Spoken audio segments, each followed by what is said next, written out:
It's Season 6 of the Auroch Digital How to Make a Video Game podcast. In this episode, we're talking Mars and robots with Paul Smith, the Robotic Exploration Program Manager from the UK Space Agency. This time, it is done for its own sake rather than to prove a point. Making our species multiplanetary is one of the ways that we may be able to ensure prolonged survival in case of calamity on Earth. How to Make a Video Game, Auroch Digital podcast. It's another episode 5 of Season 6. Thomas, hello. Hello. Hello. It's quite a week. It's been a good week, I think, so far. Yeah. For one reason and one reason only. Yes. Yeah, so depending on when somebody listens to this, we have just launched Mars Horizon on all platforms, and super excited about that. And so far, things seem to be going quite well. Yeah, it's been a busy old week, but the best bit about this week for me was probably the morning after the Tuesday. You know, the game's out there, it's all very exciting, and everyone's kind of doing their thing. But that morning after, how it wasn't just like, oh, we had a good launch yesterday. It's about, let's get back in there and let's continue doing it. You know, there was such a euphoric kind of energy around everybody involved in that second day to just keep pushing and keep going. It's been an amazing launch to be part of. Yeah, I mean, you know, launching a game, like I've been doing this for quite a while now, and launching a game never gets not stressful. Like, you know, it's always nerve-wracking. You know, you can do betas as we did, you can do alphas as we did. You can kind of do lots of stuff to try and get a sense of how you think the game's going to go. There are various numbers you can look at, like Steam wish lists and things like that, that kind of give you an indication of where you think it's going to go. But ultimately, until it happens, until like you launch it and people get it in their hands, you just don't know. You really don't know. There's plenty of examples of games that everybody thought were going to do amazing, launched and didn't, or games that no one had heard of launched and then, you know, became stellar, and everything in between. So it's always a weird mix of excitement because you're really happy people are going to get to play it, and nerves because you don't know how people are going to react. And yeah, but so far, as we say, you know, the reviews are coming in very positive. The community reaction's been really positive, which is, you know, probably one of the most important metrics to me I care about, is that the players are enjoying playing it. That's so far coming back positive. And where there are, you know, questions people have got, or if they found a bug or whatever, there's really positive engagement by the community helping us track those down. And we've already fixed a bunch of stuff. And there's, you know, again, as of the time of recording, there's a couple more fixes in the pipeline that will be coming down. But yeah, so we're incredibly proud of everybody being involved in it. It's super, it really is. You know, and I do want to send a special shout out to all of our partners in this, which have included obviously our publisher, the Irregular Corp, the UK Space Agency, all of whom have been great, and the European Space Agency, who have been absolutely fantastic. And there's just no way this project would have been as brilliant as it is without everybody's involvement. They've all been really pivotal to making what it is. So thank you to everyone. Absolutely. I think at the start of what you were saying there was a great comparison to almost launching a rocket itself. Like you can prep, you can do all the calcs, you can cross the T's, dot the I's and whatnot. But when you launch that rocket, in our case, when we launch a game, there's still that element. You just don't know how things are going to go. You know what I mean? Just that 1%. You could have the best looking rocket in the world. The weather's perfect. There's no seagulls above you. It's just, you never know though. You just never know. But I'm going to be quite sad actually, because this is essentially the third episode in a small mini series of Mars Horizon focused episodes. And today we're talking with, or rather we've got on the show Paul Smith from the UK Space Agency. He's the Robotic Exploration Program Manager, as I say, from the UK Space Agency. And he's going to be talking to us about Mars and about robots, and why there's one particular point I find very interesting in the interview. Essentially, robots can be more efficient, and they're essentially cheaper than humans to put on a planetary body. So yeah, no, I mean, he is a fascinating guy, full of useful stuff about understanding Mars, and again, it's been a real joy to chat with him as well as so many of his other insightful colleagues. So yeah, I think people really enjoy this.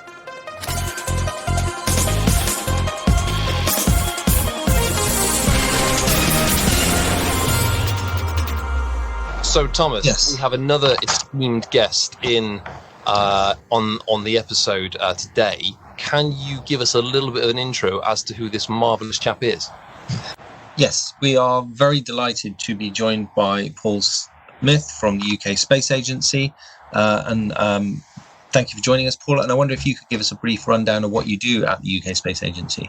Hi, my name is Paul, and I'm the Robotic Exploration Program Manager for the UK Space Agency. So I look to run the robotics side of the UK's science and exploration program. So that includes sending robots to Mars or the Moon and beyond.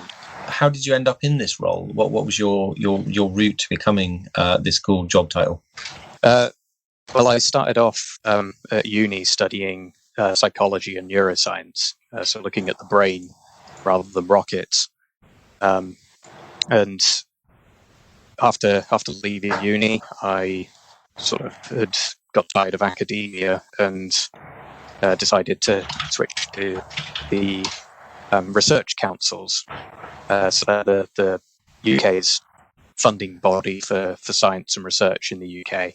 And I realised that the UK Space Agency was housed in the same building, and so I spent several days knocking down the door, so to speak, and talking to everyone that I could to finally get a way in. And here I am now, 2 years into the job. It's good to know that even just knocking down the door on an institution such as that still works. It still works out there. Brilliant. And what would you say? What's the most? Because to us, it all sounds a very cool job. What would you say is the most interesting thing about working for the UK Space Agency? It varies every day. I know that's a cliche answer, but every day I get to learn new science. I get to go to universities and companies and see robotic arms in action, and I get to go to the European Space Agency, and I sit on a couple of program boards for that. So I mean, my job is varied and exciting most of the time. I mean, I suppose it might seem obvious to you, but I think it's worth a brief exploration of why are we using robots to explore? Why not more people? Well, people are expensive. You've got to not only have the right sort of rocket and the right sort of spacecraft for them, but you've got to work out how long they're going to be on a mission for, and how much air they need, food they need, water they need. You've got to pack all of that into a spacecraft, and the more stuff that you pack into a spacecraft, the less you can do with it, really. Whereas a robot, you can make it, a couple of tons, stick a load of scientific instruments on it, and send it off to Mars or wherever.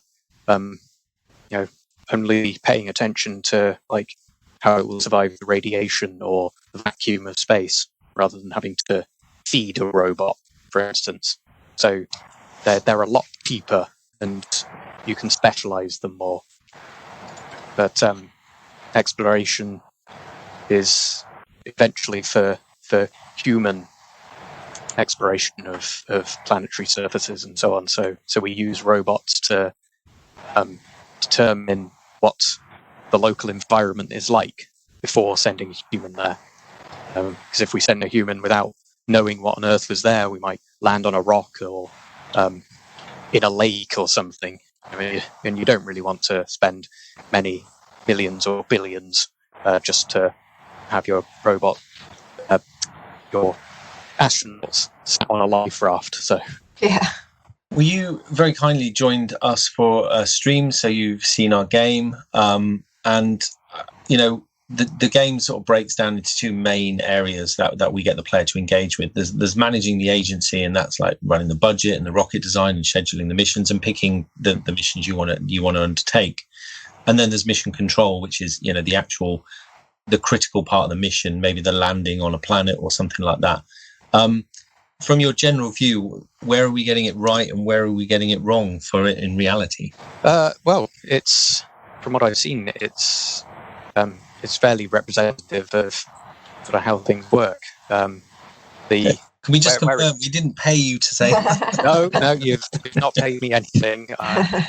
No, it's the thing with the actual space industry and so on is that everything takes years. Science missions and rover missions take 2, 3, 4, 5, 10 years to get off the ground, let alone launch.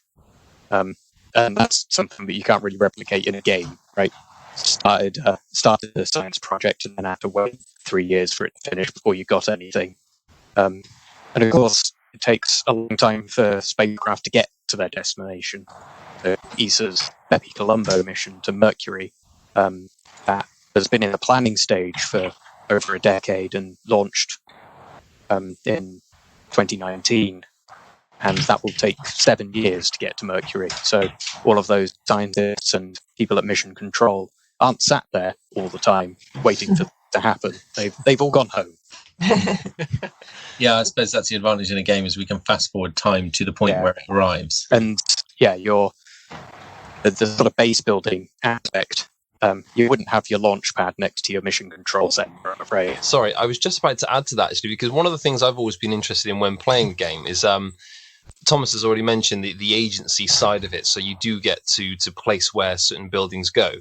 And to satisfy any OCD I might have, I always like it to be nice and ordered and that there aren't any grid spaces left, without something filling it. Just how important is that in an agency to have a certain building next to a certain building, or like you said then, to have a certain building or a launch pad in this case as far away from as possible? Like, which buildings normally would have to go next to each other for whatever reason? So launch pads will generally be quite far away from the sort of central mission control area. Mission control is all done remotely. I think with SpaceX, for instance, their mission control is in Houston, Texas, but they launch from Florida or from California, so they're not nearby at all. But you need to have a vehicle assembly building near where you're launching from, because you can't put your rocket together, attach the payload, fuel it, and load the satellite and everything halfway across the country, and then drive it along a motorway. That just wouldn't work. So you've got to have your vehicle assembly building, fairly close by. It would look great to have a rocket just driving down. Well, yeah, you get weird pictures of Falcon 9 rockets on the back roads of Texas, and I would love that. There's been many times when I've been driving down the M5 and I've driven past either a tank or like a caravan of sorts. But to drive down the motorway and go past some sort of rocket or payload, I think I could die a happy man on that day.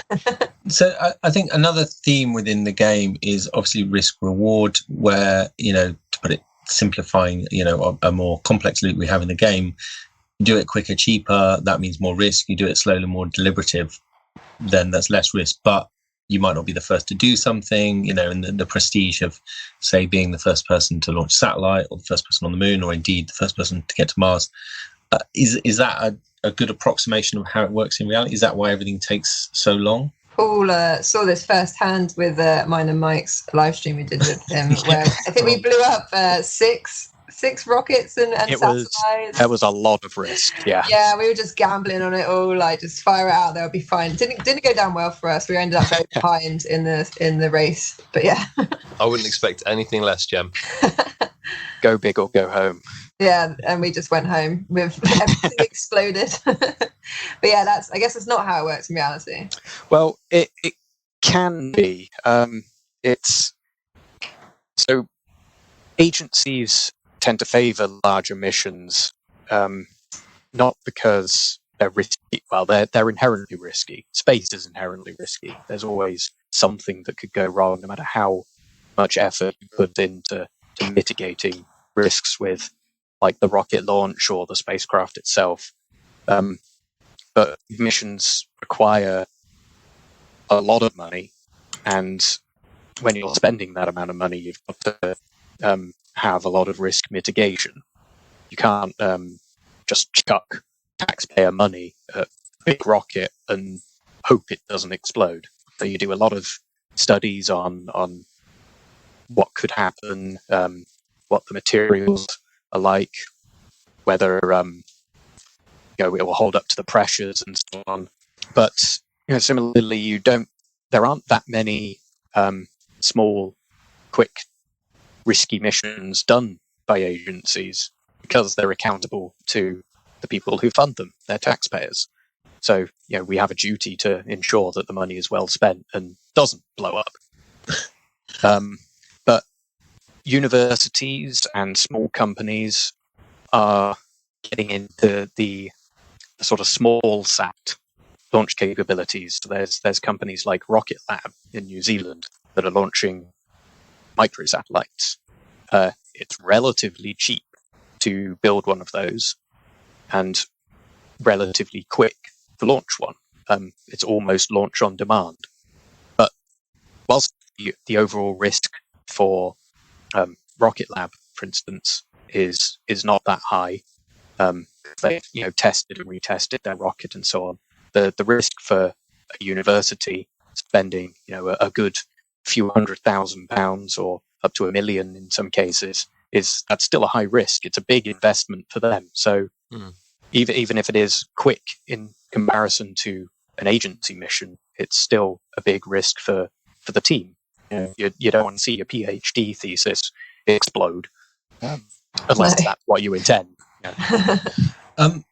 So obviously the game's Mars Horizon, and it is about the aim of the game is to send some people to Mars, have them land on Mars, have them be on Mars for about a month before they get them home. Yeah, because at first we were just saying, get people to Mars, and you realised if you just had to get a human on Mars, there's some uncomfortable realities if somebody doesn't get them back, that they might be stuck there.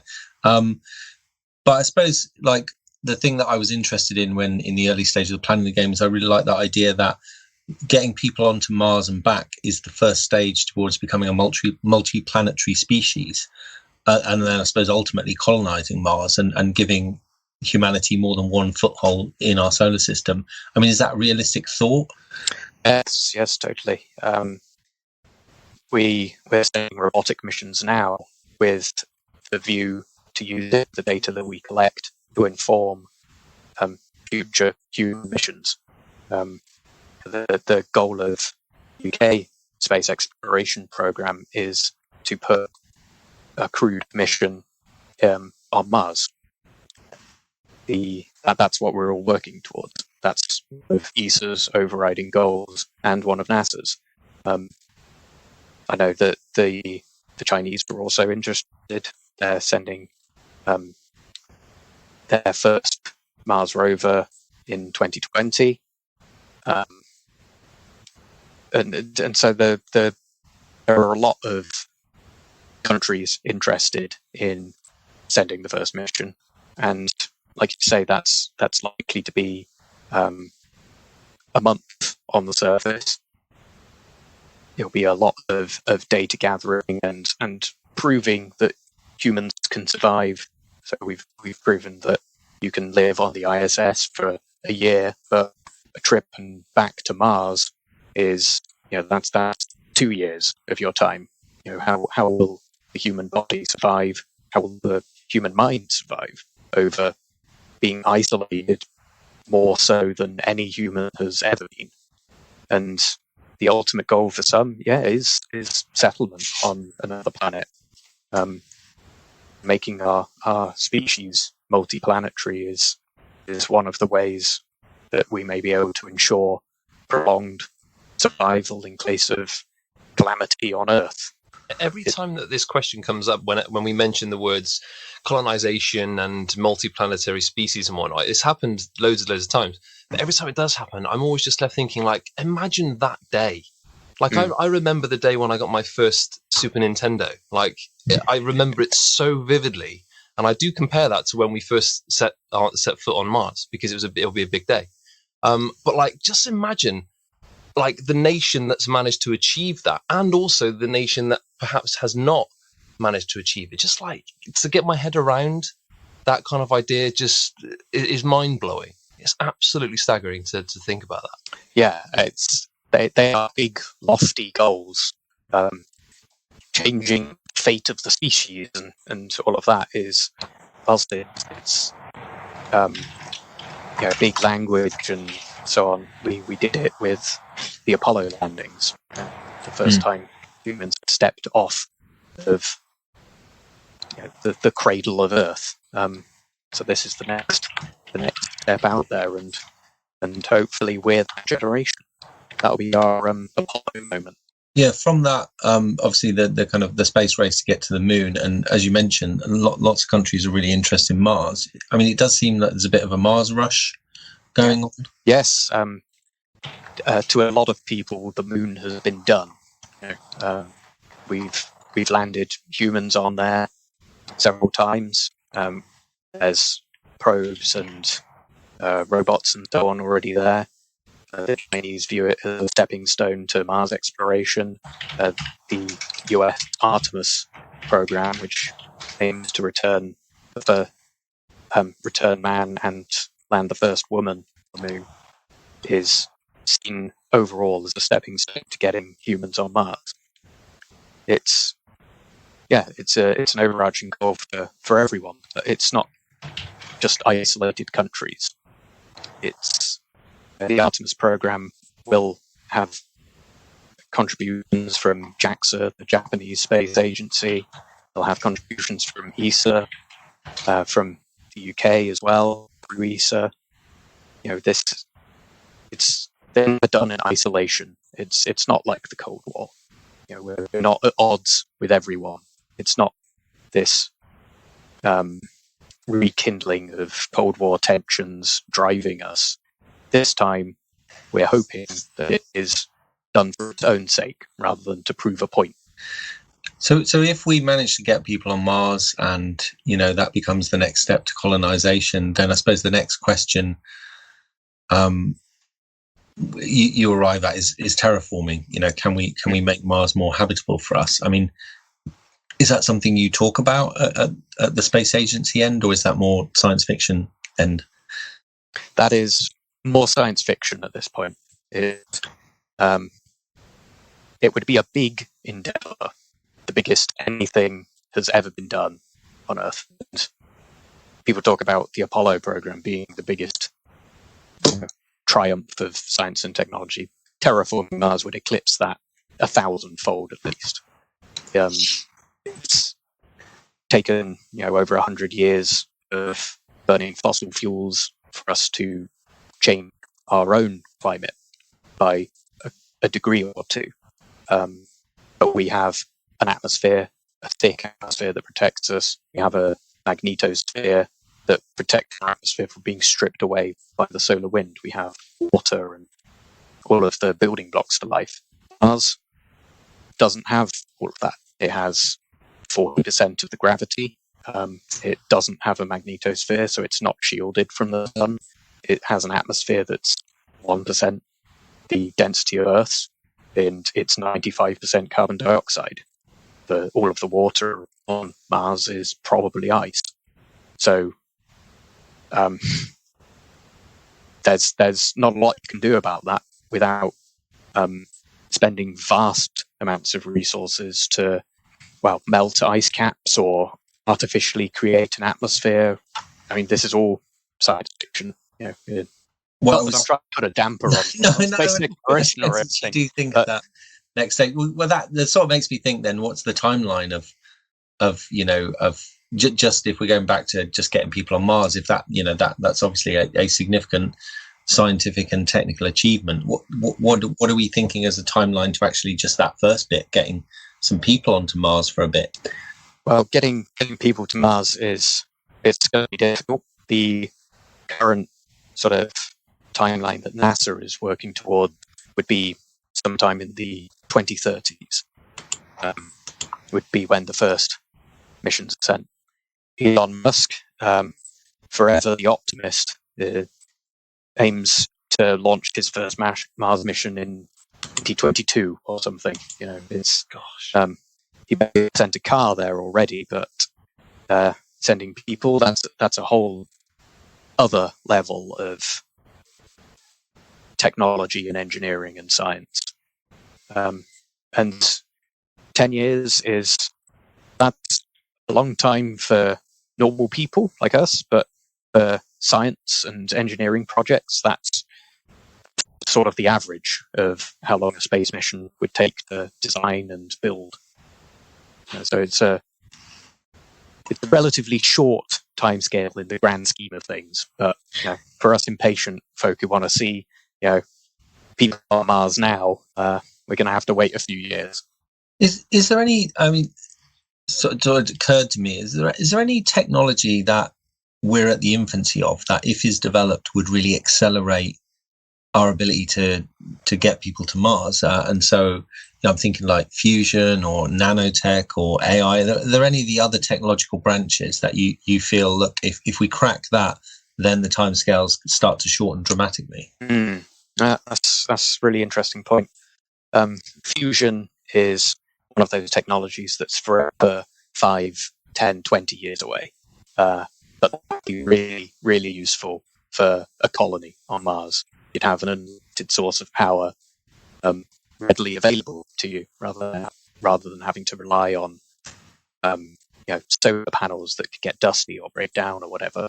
So that would be a really useful one. One that we're seeing being used now is additive manufacturing or 3D printing. That's now being used to print engines on demand. So you can dramatically reduce the time it takes to build a rocket and reduce the complexity of it, reduce the amount of people that you need, and print a rocket as fast as possible. So going from a couple of years to produce a rocket that you already know the design for to reiterating and improving your design within months, and then printing it and sending it off to Mars. I mean, that would be one of the key technologies, and it's being used as we speak. Just to allude slightly back to the mention of Elon Musk just now, he's I love this guy. I love everything about him. I love the imagination and the ambition of this guy. But I've also heard him being referred to as a bit of a maverick. But for me, how important would you say is it to have mavericks in this type of industry? Because without, let's say, many of his outrageous ideas, like you mentioned, 2022, to launch the first Mars mission, without pushing the bar, pushing the boundaries of what we can achieve in a timescale, without someone doing that, how important is that to the overall actual timescale? So, if Elon Musk wasn't that ambitious, would it then take us an extra 5 years to actually get there? You need someone to push the boundaries, right? That's a really good point. Elon Musk has almost single-handedly, along with his excellent engineering teams and financial backers and so on, has upended the space industry completely. Before Musk, the US government was reliant on 2 companies to produce all of its rockets, and it did so at very slow timescales, and things like reusable rocketry were pipe dreams. Everybody said he couldn't do it, that it was impossible. And here we are now, and it's routine for him for this entire SpaceX team to land the first stage of a Falcon 9 rocket on a remotely controlled drone ship in the middle of the Atlantic Ocean. That's an incredible feat when 15 years ago he was told that he was insane for even suggesting. We've seen it before with NASA and Werner von Braun, right? Nobody thought that the Saturn V rocket would ever fly. It was too big, too dangerous. It would never work, too complicated. But it took the US to the moon. So what are you thinking is a timescale for? What do you think you'll see in your lifetime, people on Mars? I certainly hope that. It's like I said earlier, NASA is looking at 2030s as being the decade that it will send humans to Mars. Elon Musk, as we've talked about, is incredibly ambitious, and he can do it earlier. Then more power to him and SpaceX. I'd love to see, another sort of exploration from commercial side. I think it'd be really interesting to see what he does and how SpaceX do it, and getting people to Mars anyway is that's going to be a great achievement regardless of who does it first. So in our game we've got the ESA Rosalind Franklin Mars Rover. It'd be interesting if you could tell our listeners a little bit about that rover, what it's doing, because it's a very cool story as far as I'm concerned. Yeah. So I've been involved with the Rosalind Franklin Rover. It's a UK-built rover with technology and science instruments from across Europe, because it's a joint European Space Agency and the Russian Roscosmos Space Agency. It's a joint mission. So we, as the UK, got the contract to build and integrate everything, and that happened in Airbus Stevenage in 2019. I had the great pleasure of going inside the clean room and seeing it with my own two eyes, which was really something really special. To see British engineering ready and raring to go to space. So, but the mission itself, it's going to look for life on Mars. Its mission is to determine if the conditions were right for life ever in Mars history, and whether or not that life exists today. The really special thing about it is the drill, which can go 2 meters below the Martian surface, and that is where scientists think that microorganisms will be living, because below the surface is where you're protected from the sun's radiation, because we don't have a magnetosphere or atmosphere on Mars, so there's nothing to protect you from the sun's harmful rays. But underneath the surface, you've got all of that soil protecting you, and perhaps even water underneath it, and that's where we think life could be. But and that's enough protection from the sun's rays of just 2 meters worth of soil and dirt. Yeah, it's incredible to think about. But when we look at extreme organisms from Earth, tardigrades, for instance, they're microscopic animals that feed on bacteria, but they are so hardy that they've been found living on the outside of the International Space Station in the vacuum of space. So, if extremophiles like that can exist on Earth or in space, then why not onArs? Yes. I see pictures of them. Yeah, water bears is another term for them. They're half cute, half terrifying. Yes. So just running on that, so they're finding them on the outside of the International Space Station in space. Well, yeah, the Earth. That's incredible. Just on that then, because I when we visited ESA, I'd had a chat with some of your colleagues at ESA, and they talked about the finding of traces of methane, and that's partially what had spurred the interest in the search for life there. I wondered if you could talk to why are we finding methane? Well, how did we find methane? Why are we finding methane, and why is that significant? Because surely there must be some methane left over from, Mars has been there a long time. Maybe there's a bit left over from before or something. Well, that could be an explanation for it. Methane was found by NASA's Curiosity rover. It was higher than the sort of background, what you would expect from a dead world, for instance. So that's sort of spurred more discussion about whether life is there, because methane is a waste product from life. It's a greenhouse gas as well. And if there's something there that's producing methane biologically rather than, say, from a geological process, like volcanism, for instance, but all the volcanoes on Mars aren't. So we don't really know where the methane is coming from. So life would be a reason for that. Since then, NASA has sent as part of the ExoMars mission the Mars Trace Gas Orbiter, and that's already at Mars, taking some amazing pictures of the Martian surface, and is testing the Martian atmosphere and looking at what makes it up, what elements it's composed of, and so on. And it hasn't found methane at all. And so this is really interesting. Is Curiosity making some false detections? Is it that the methane is so small and localized that you can't detect it from space? Or is it that it's being dissipated before it gets to the atmosphere by the mechanism? We don't know, and the only way we can sort of test it is by sending more rovers. And that's why Rosalind Franklin will be on its way in 2022. And it's probably worth a brief note. Where's the name Rosalind Franklin come from?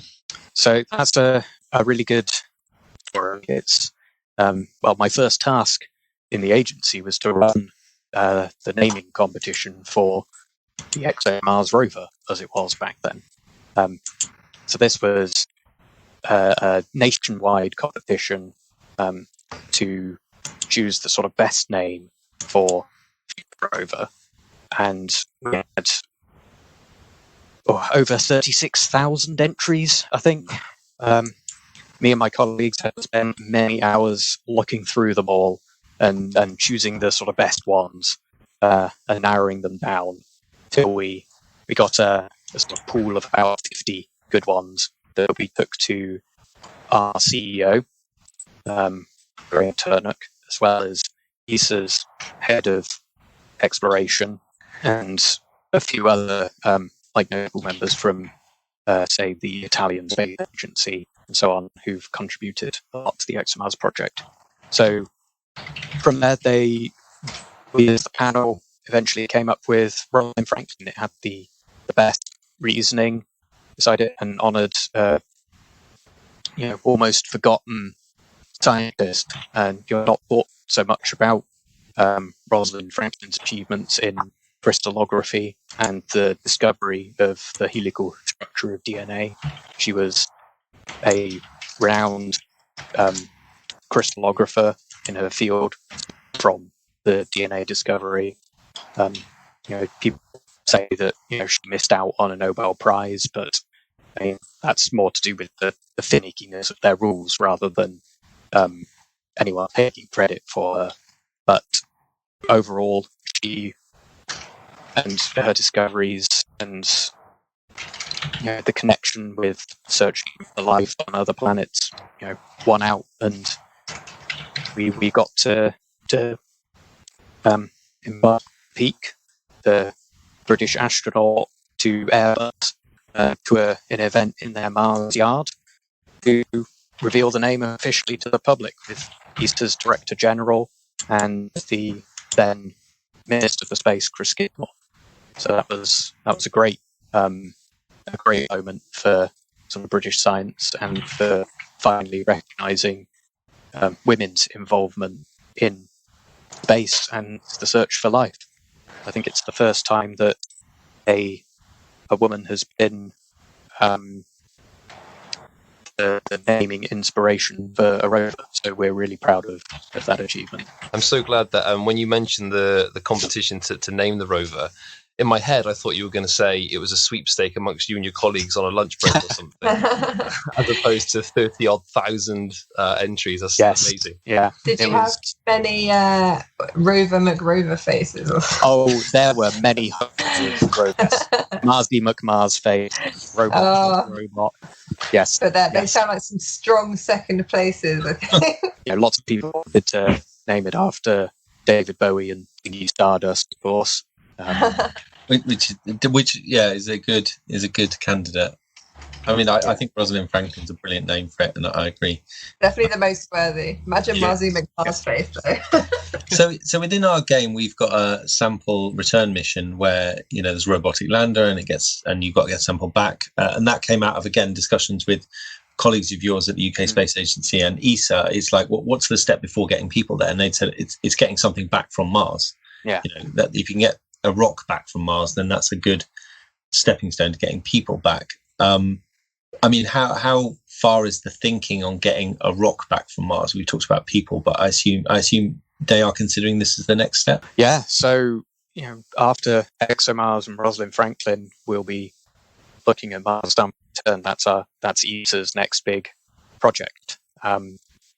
So we're undertaking this mission in conjunction with NASA, who will be sending their Perseverance rover in 2020, July 2020, and that will go to the surface and it will collect Martian dust grains in little capsules from all of where it drives, and it will leave them behind, ready for a UK-built sample fetch rover to go and pick up.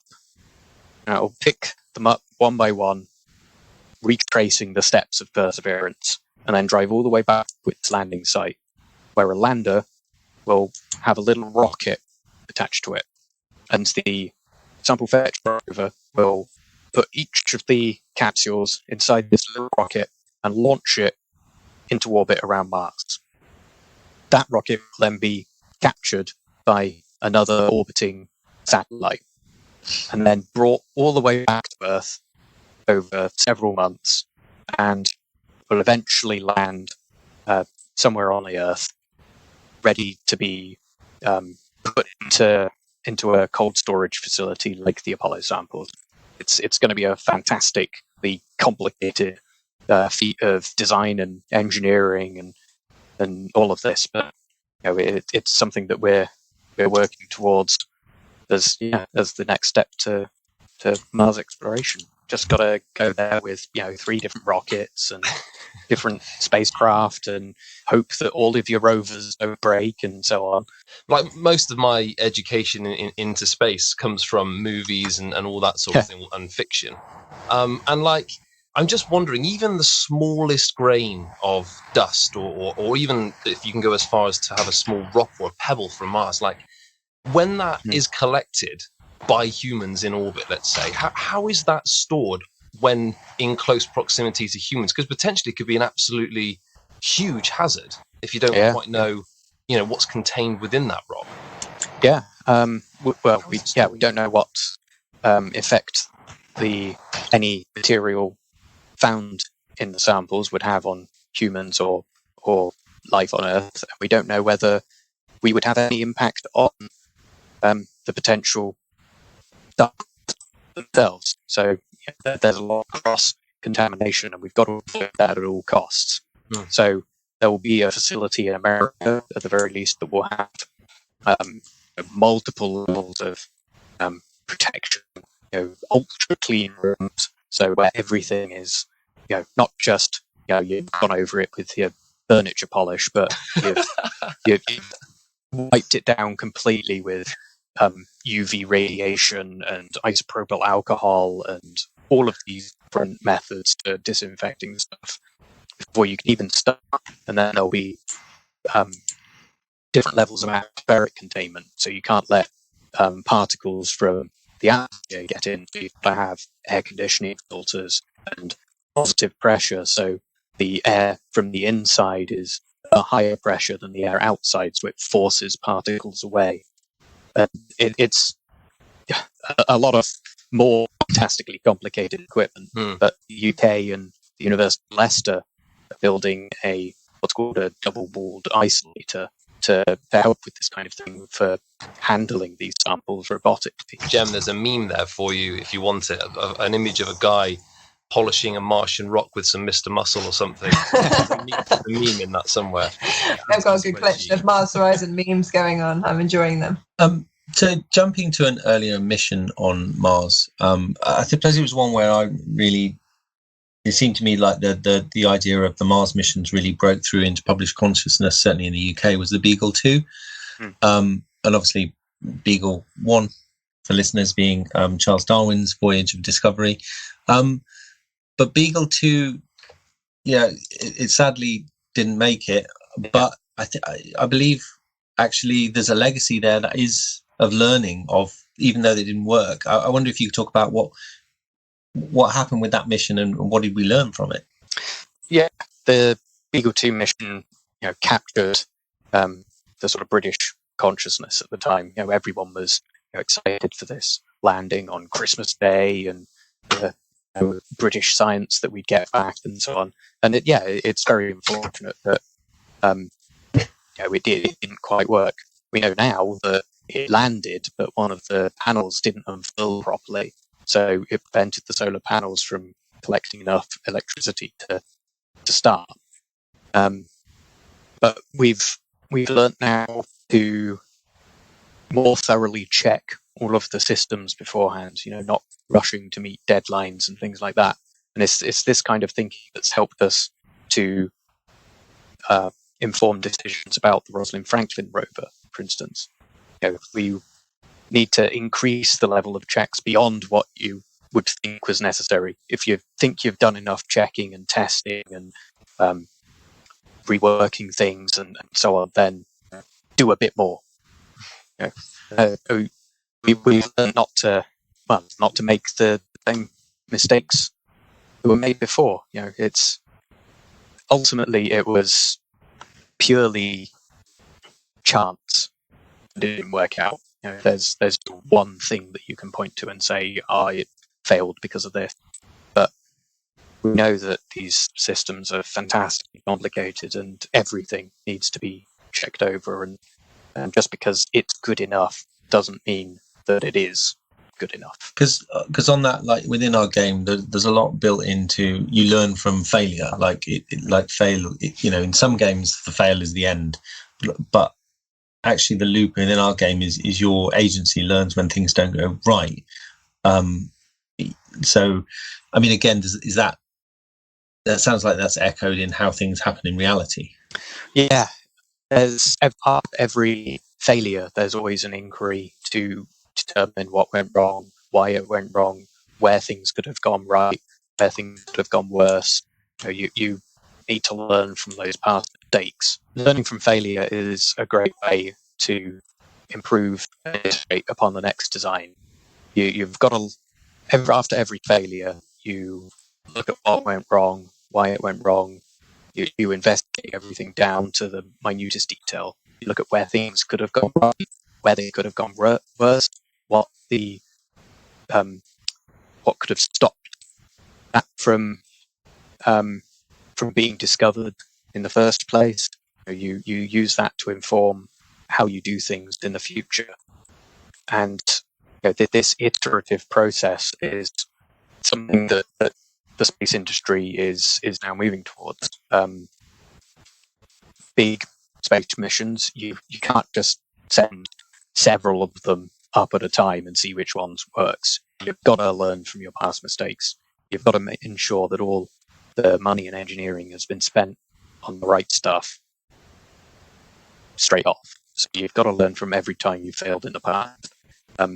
Now companies like SpaceX are looking to make that as part of the design process itself. So moving fast and breaking things is SpaceX's motto, essentially. So their new spaceship design is being iterated upon as we speak. They're building multiple ones quickly and efficiently in the hope that the finished product will be safer and cheaper and better than it would have been if they'd spent a decade on the drawing board making sure that everything was perfect before being able to test it. It's a different way of working, but one that may bear fruit. It's not something that agencies have done a lot of in the past, so we'll see what sort of influence that has. Well, thank you so much for joining us. We've fired you a lot of questions. I do have one super brief one, if I can finish with that one. Yeah. Is do you self play any games? Is there anything that you enjoy in games or related science fiction-y things? Yeah, I do play games. I tend to play sort of strategy games or city building games and that sort of thing, rather than shooters and so on. The Kerbal Space Program is, of course, one that I am terrible at. Don't tell my boss. I keep blowing up their rockets. So something like Mars Horizon is something that I am interested in.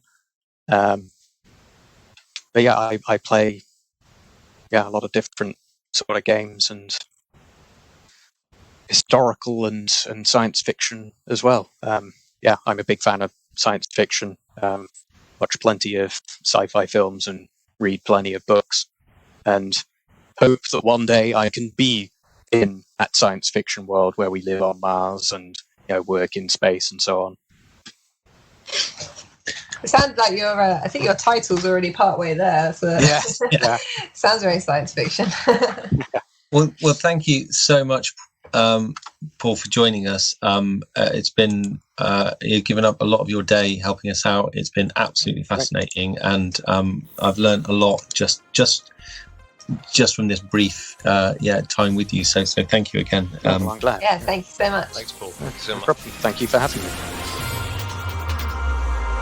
Paul Smith, Robotic Exploration Program Manager from the UK Space Agency. It's going to be a bit numbing now to not have such specific Mars Horizon episodes to indulge in, but there is still loads more to come in season 6. But it's nice to have spent so much time on Mars Horizon, and it's still so good feeling that it's out there now, Thomas. Yeah, and I think by listening, when people listen to these episodes, I think if nothing else, you're going to be much more informed of news that's going to be coming down the line. I think this is the interesting thing: is space news is only going to get more interesting. We've had a a flurry of really interesting announcements of late, from the finding of water on the moon to plans to start new moon missions. Obviously, ESA have got their ExoMars mission, which I believe is due to go up in 2022. That's going to be searching for evidence of life on Mars, as we've discussed at various points. So, there is some really interesting stuff. It's a super exciting time to be into space now. And for me, that was one of the things that I always wanted to capture in Mars Horizon. I think we did, is bottling a bit of that excitement of what's out there. The universe is such a fascinating area, and so many areas of everything from the exploration and understanding of stars and galaxies to our own solar system. It's also utterly fascinating that it's just been a real joy to be part of this project. And I'm very excited for where space exploration is going to go, never mind what we might do in it. And obviously we're brimming with ideas and new projects and things like that. So if you've got questions about Mars Horizon, do check out the Mars Horizon FAQ, which is a link off the Mars Horizon game page on aurocdigital.com. Obviously go to our back catalogue of podcasts. There's a bunch of these, and we've, in several seasons of podcasts, we've done interviews with various people from space agencies. So you can kind of scroll back through, and there's a bunch of them. If this is the first, or you've only listened to this season, please scroll back. You'll see a whole bunch of other ones covering the game and various agencies. So that's full of fascinating stuff as well. And of course, we always encourage people to sign up to our newsletter or one of our other things like Twitter or something like that. And that way you'll be definitely kept in the loop on all the interesting stuff we're doing. Nice. And yeah, of course, please do leave us a review wherever you're listening to this podcast, because it really does help us out with getting the podcast out there. We love producing this content for you. It's so interesting to us. And it's definitely a whole bunch of interesting topics there for many people. So please do leave us a review if you're able to, because that will open the doors up to many of the people coming in and indulging in this sort of content. So thanks again, Thomas. Thanks again to Paul Smith for his time on this episode too. As Thomas said earlier in the episode, all our partners and anyone who's been a part of the Mars Horizon experience, we can't thank you enough. It's out there now, and we will see you in the next episode.